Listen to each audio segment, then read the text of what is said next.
These electoral bonds are meant for a political party to be in power in perpetuity because the amount of money through these means, which quote unquote are legitimate, will empower that party through capital to influence everything.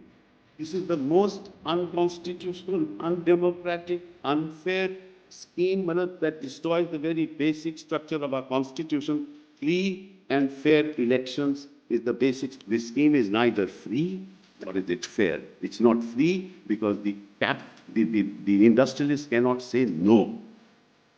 It is not fair because in that process, the political party in power gets the maximum capital and the capital it wants, not for elections, for other purposes.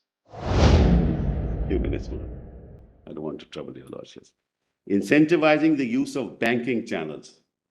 Of course, you will get this legitimate money through banking channels. In fact, that's the perfectly rational way of enriching yourself. Perfectly rational way. But that's not a justification for empowering yourself. I can understand if there was a correlation between this and the election process, in which you must disclose how much you have spent, where you have spent. But that cannot be because it is the candidate who is fighting the election, not the political party. As far as persecuting the person who has been given the money by that party to an opposite party, they will be persecuted. But why will they be persecuted?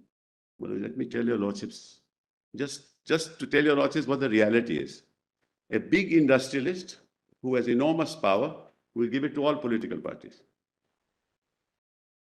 And the party at the center will never hold it against that industrialist. Because everybody's benefited. The system enjoys this money. Enormous capital to the party that is in the center and small little donations to the others. And everybody knows about it. It's not a secret. So there'll be no retributions that why did you give it to that party? Because you've also got the maximum. Why should there be a retribution? So this whole argument that no, there'll be a retribution, why have you given to that party? Supposing, Maharaj, I have got 100 crores. I get 100 crores, but the donation shows that he has given 500 crores. I'll know that 100 crores come to me, 400 crores have gone somewhere else. And if, Maharaj, for the 100 crores, the quid pro quo is 4, 5, 6 instances, Maharaj, then out of 400 crores, why should the retribution be more than just 4, 5, 6 instances? The same logic will apply. Same logic will apply. So why are you protecting those, Maharaj? And the most serious part, Maharaj, which I said earlier, that I will never be able to go to a court of law. What you're doing is giving a protection to corrupt transactions by not putting that information in the public domain, because I will never know. So, Maharaj, how do I move forward? Where do I go? I can't file an FIR because I don't know. I'll be subject to defamation. I can't go to court. I have under 156(3), I'll have to go to, I'll have to give some data. I don't have the data. So what court order are we talking about?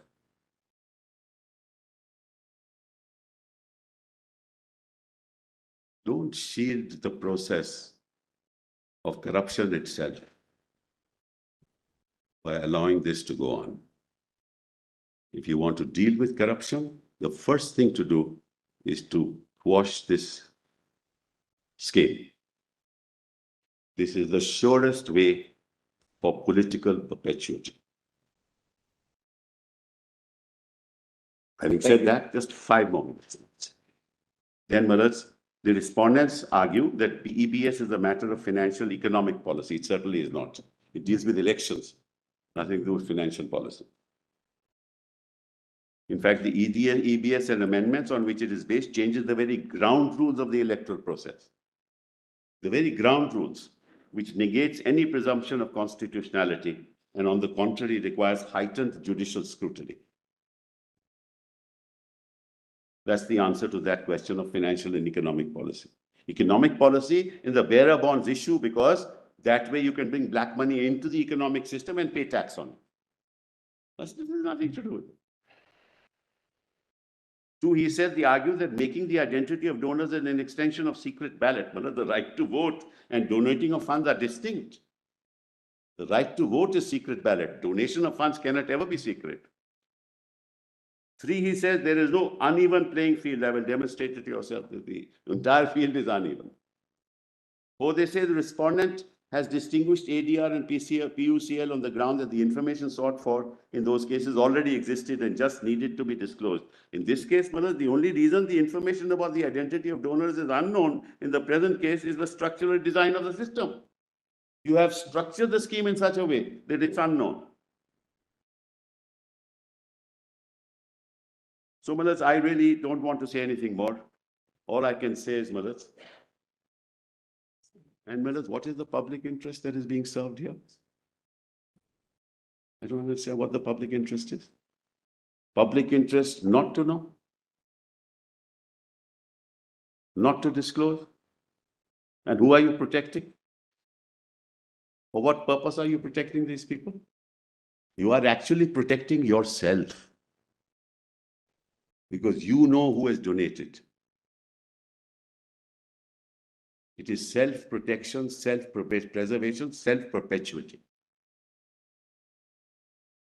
How can the public interest in protecting the identity of donors outweigh the public interest in the public's right to know?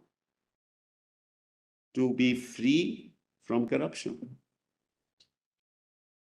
So politics, as I said, it's impossible for us to get rid of free money, black money. No country in the world has got rid of it. Let's be clear on it. All your lordships can do is to tell the government, this is not the way forward. You want to deal with it in a way that is transparent, that gives us the confidence that it is not for you, it is for the larger public interest. Thank you very much. Thank you, Mr. Sibal. Also, I would say I filed rejoinder submissions already to his submissions, A court master may just upload them. All that I have said to your lordships is dealt with that in about 12 pages. I'll give you a copy because I didn't want to take too much time to read them. There are others also. I'm deeply impressed.